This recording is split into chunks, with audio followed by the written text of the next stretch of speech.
Wanted to show how I installed the pitot system. This is the pitot tube here, just a piece of 1/4 inch soft aluminium tube, through a snap bushing, and we'll go around the back here.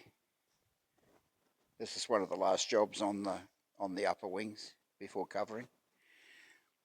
This is what I did here. I just made these couple of brackets, put an anchor nut on them, and use a P-clip on the hose on the tube. And then I ran a hose along here with snap bushings through each of the ribs, there, and so on. I think there's 5 or 6 ribs. This is the hose here. This was part of the brake line. It works. It's going to work perfectly as a pitot system. We'll come here to where the front left cabane strut attaches, and I'll bring this.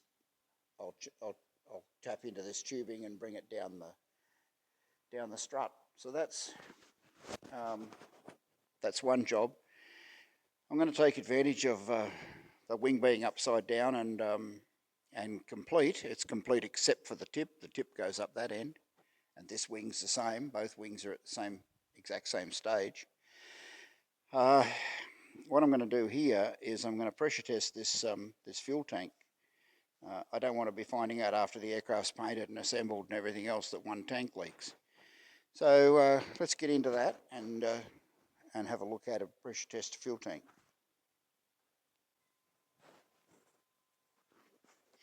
Alright, to pressure test the fuel tank, I suppose what we could do is we could connect an air supply up directly into the fuel tank with the fuel cap on and the top of the tank sealed.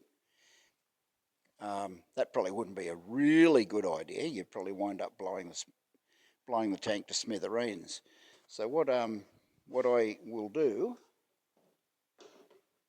I've got a bottle of soapy water, just dishwashing detergent mixed up with the regular water.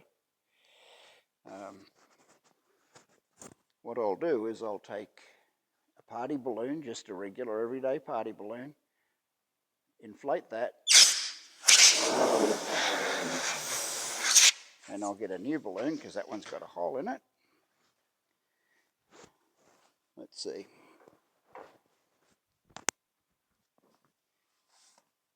How about a red balloon? Red ones go faster, so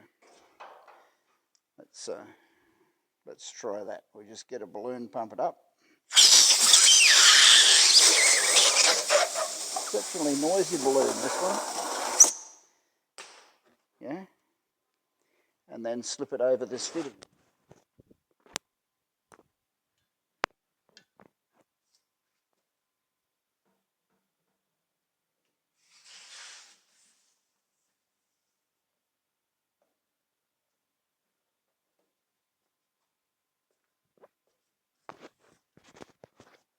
There's a fair bit of, I haven't got a sticky tape around it or anything like that, so there's a fair bit of air coming out around it.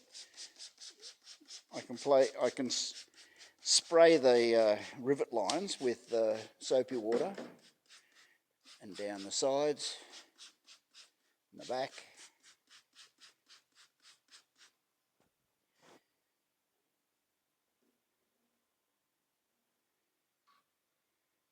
And I don't see anything. If we did have a leak, we would get a big, like around the balloon there, look.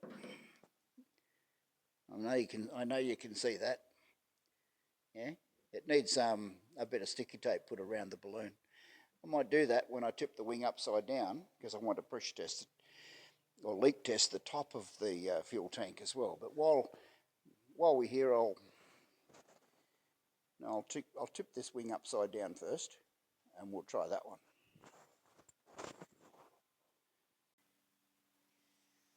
Okay, here we are here. This is the upper side of the upper wing, left wing.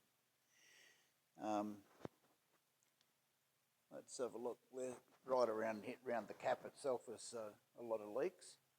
I don't see any more. I've done down the side. I've done down this side, along the front. actually quite good. I'm surprised this little one doesn't leak. But yeah, that's where most of the air's escaping there. But that's a simple bubble test. You know, it's not appropriate to do a drop test, which is basically pump it up and see how much pressure it loses, say in 1 hour or something like that. Yeah, the balloon's flat now. There's no bubbles. But anyway, that's how I did it. Pretty straightforward, pretty simple.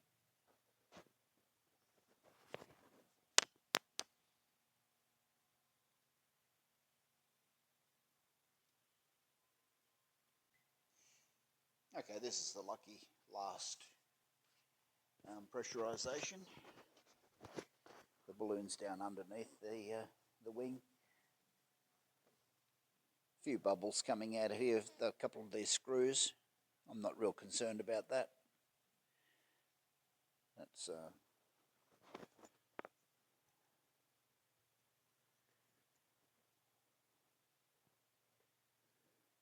yeah, that's not too bad.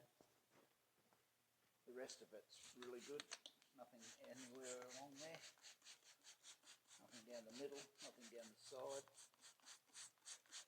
Yeah, some air leaking around those. You know, how often is the fuel tank going to be full completely right up to the absolute brim? Yep, I'm pretty happy with that. Let's call that one done. We'll go on to the other one.